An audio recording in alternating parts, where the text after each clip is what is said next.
Hello and welcome, ladies and gentlemen. A somber video, because as the title screen, we screwed up, and we kind of screwed up in. I'm not going to say huge ways, but ways that we are severely feeling right now. Now, this video is roughly somewhere between 20 to 30 minutes after the Kessel raid video, the last video that we did. The Providence fleet, the Clanker's Revenge, is on another raid mission in Kessel currently, and we're going to get to that in a moment. But the first thing, and we're going to break this down, right? The first place where we screwed up, and we're going to put this into story mode, right? So episode 1, we're escaping the hut space with our lives. We get over to the ICG, and they throw us a life raft, throw us a bone. They allow us to pick ourselves back up, to make something of ourselves again. We don't have to be a bankrupt bounty hunter anymore. We can be a mogul. We could build stations. We can have a fleet. We can exact revenge on our enemies, not just economically, but by force. We befriend the Caminos. We befriend the Geonosians. And we keep putting our feelers out there, tentacles out in the galaxy.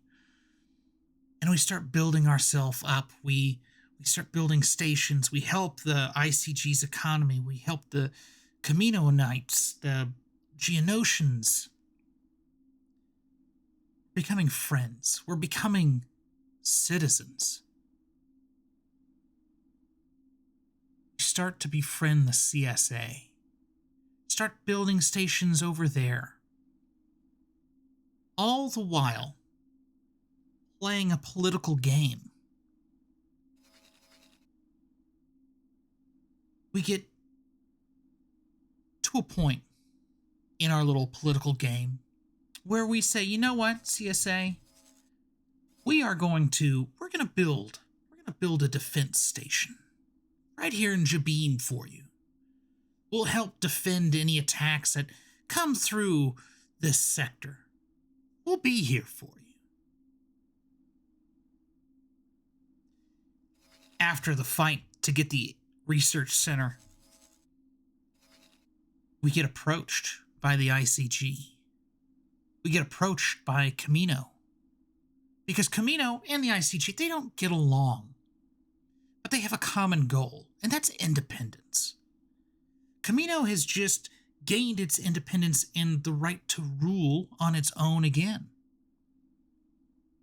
As the CSA encroach in ICG territory, Nimbin, Kubindi, Camino comes to the idea that under the ICG, it's not perfect, but they have their own slice of the pie. They can be independent. They can flourish. They can have trade flow. If the CSA, if the CSA were to take over, then the corporate sector authority will own everything. They will be a puppet, a shadow of what they used to be governing themselves. So we get approached. You have success in combat. You have liberated a space station. Fight for us. Fight for our independence. And the Coalition of Independent Systems was born. And that's when the knife plunged into CSA's back. And we were able to defeat them in Edu. And then we were able to defeat them again in Kessel. And we're going to defeat them again in Kessel. We played a political game, and now we're paying for it because we were not ready. Our economy is a shadow of what it should be. It really is. It's minuscule to think that we can go into battle, sustain losses, and sustain an income. Now, I will say that the 12 million here that we're redlining, part of that cost is the 2 build sites that we have for missions for the ICG, those defense stations. We're going to recoup that cost. That's 26 mil and 25 mil, 24 mil respectively. We're going to recoup that cost. But building stations takes time. And currently, time to complete is not very far off. So this station needs its pier and then needs the defensive structures, shields, turret components, stuff like that. It's done. 20-something million here, right?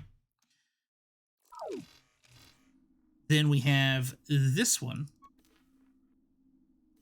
which just needs the field coil, shield components, turret components, and then it's done. Another 20 mil comes back to us.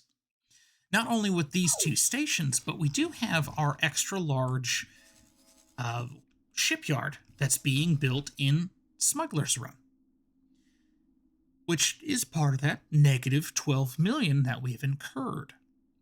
Now, where we currently are in money, 2.2 million, it is hard to replace ships.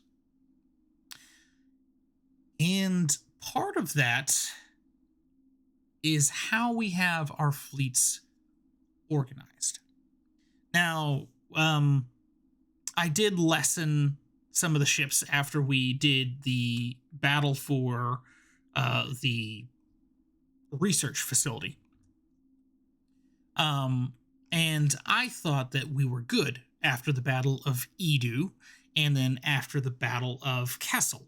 I thought we were okay. However, in between Kessel Part 1 and current Kessel Raid, I have found a problem. And this is where Part 1 of Mess Up has now bled into Part 2. Because what's going to happen, we're going to take a look at this fleet real quick.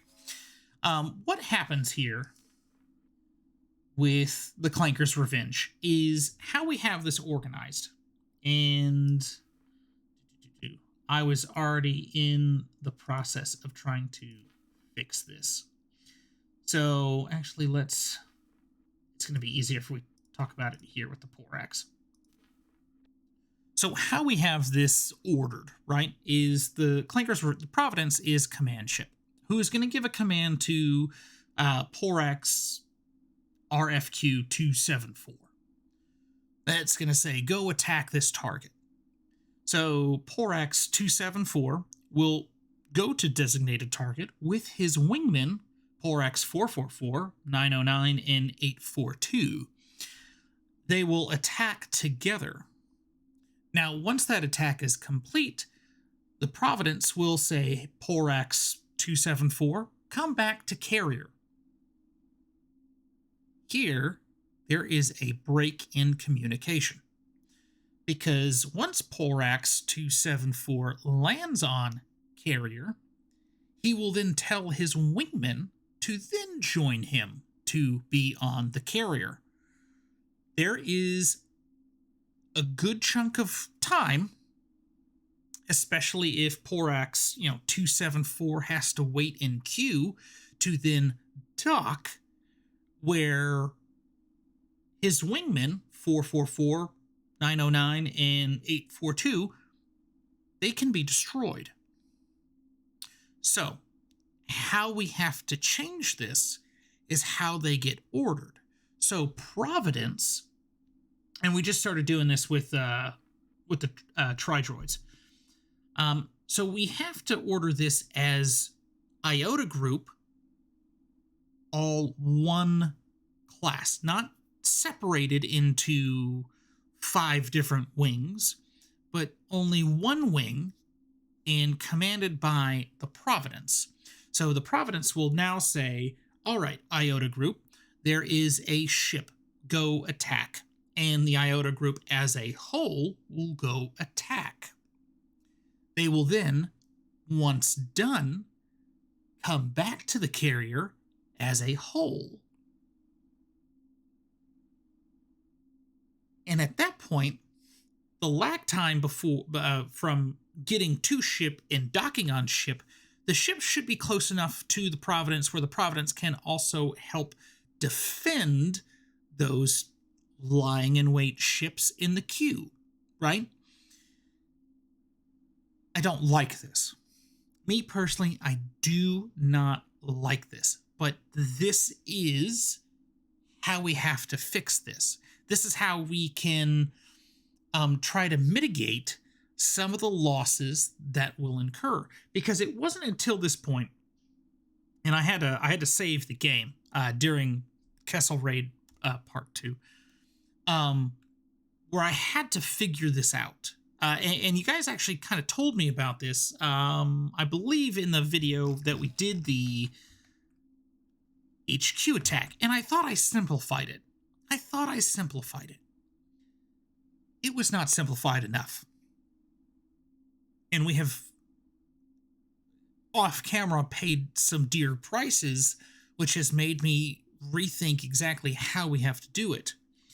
And where we are monetarily puts us in a bind. Now, we do have our traders, we do have those energy stations that are just putting amounts of money into the general account all the time. But once these get destroyed and I need to replace them, a Porax B, you know what, let's actually do it. Well, can I do it this way? Did I actually save a loadout for the Porax B? I think I did. No, I didn't. But we'll just take a look at, we'll do a side-by-side between the two Poraxes, so you understand why I'm going for the Porax B. And that's the highest that he can have. So difference here is in hull. For the Porax 38, the normal has a better shield, but missiles. Now, proton torpedoes ignore shields and they go for the hull. These are ways that we can easily take down S-class ships like the Arc 170, the V-Wing, the Nimbus, because of the two different V-Wings. We can be able to take those down easier. Not only that, but when it comes down to a capital ship, if the fighter attacks a turret, it can help bring down that turret faster, or the capital ship itself. And this is where bombers really come into play, because one of our bombers, let's look at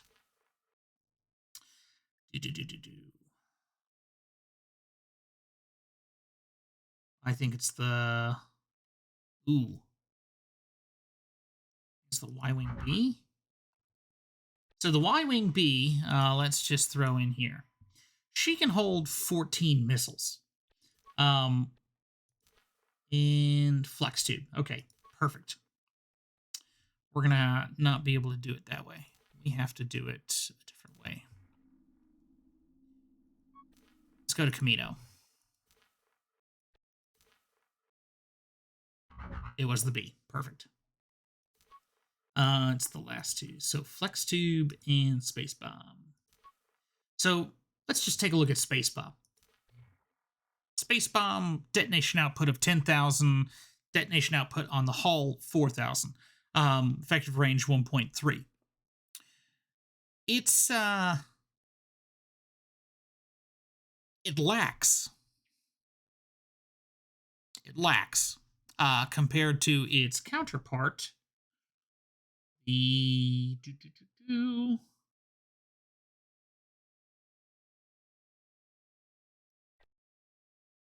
medium proton torpedo, which does 12.5, 12.5. It does more. It does more damage.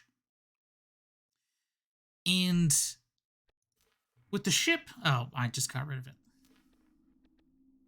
Actually, let's go back here. Because with the Y-Wing B,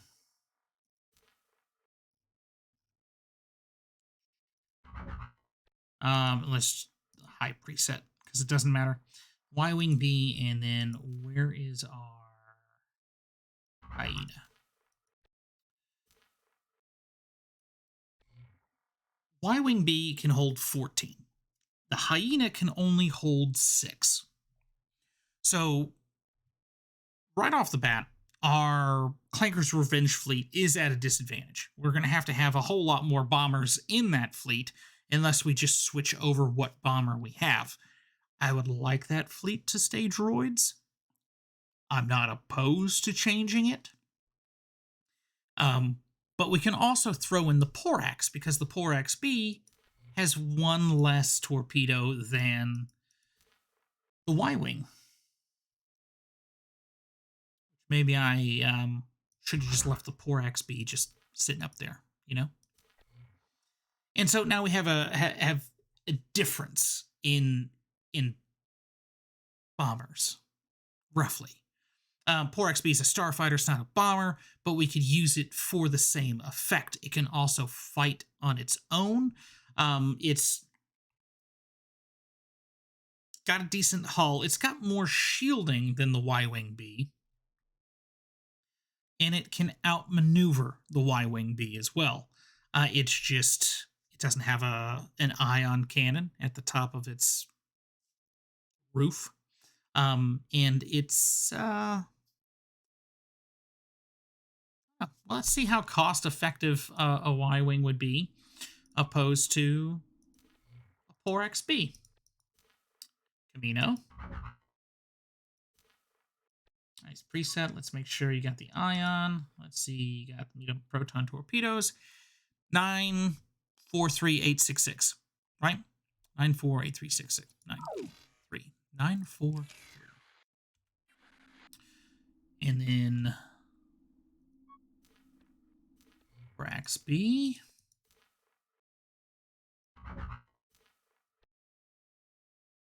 $1 mil. Arguably, possibly a better ship.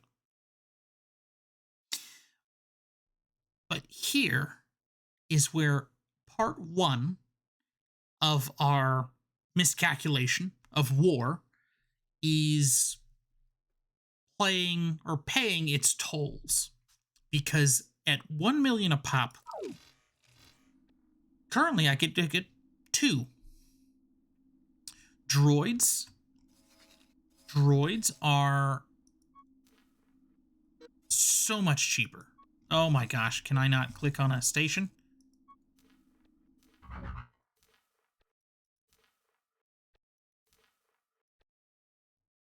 I can get 4. It's ridiculous. But that's where we are. We made some mistakes, and now we are paying for them dearly. Fingers crossed those stations get built. Now, in your own universes, either in X4 Foundations or in a mod, maybe you find yourself in this situation. It's not the end. We do have a plan to try to mitigate losses, especially for our fighters and our ships. We have a plan to now start putting more stations down as we recoup the cost for building those 2 defensive stations. We also have a plan to get an S&M fabricator so we can start building our own ships. These are things that we have in the works that's going to take a little time. Now, what that time means, or what we might have to do in that time, is we might have to pull back our fleets. So we might have to let Kessel fall, which is arguably something I do not want to do at all. We might just have to be able to just hold off in Edu. Currently, in Edu, there is a Praetor. A Praetor. Now,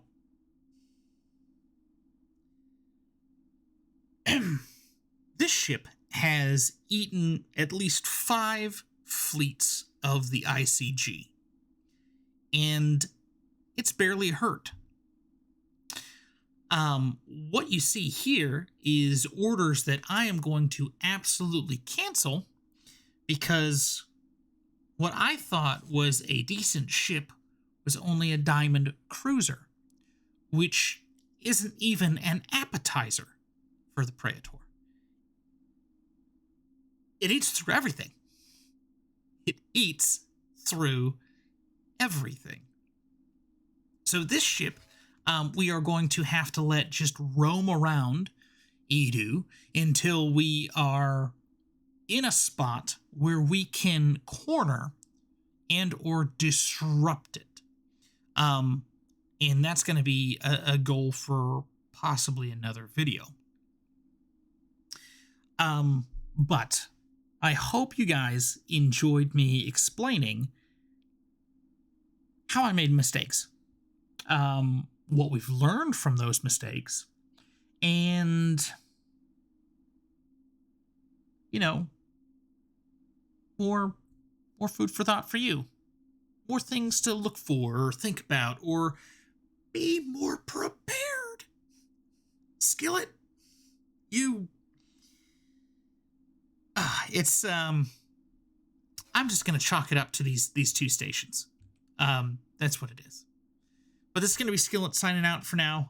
There's going to be the video that's going to introduce the galactic or universal dominating war in the Accomplished Scientist series coming out soon. So stay tuned for that. That's going to be... I'm going to try to script that out. But hopefully that's going to be good.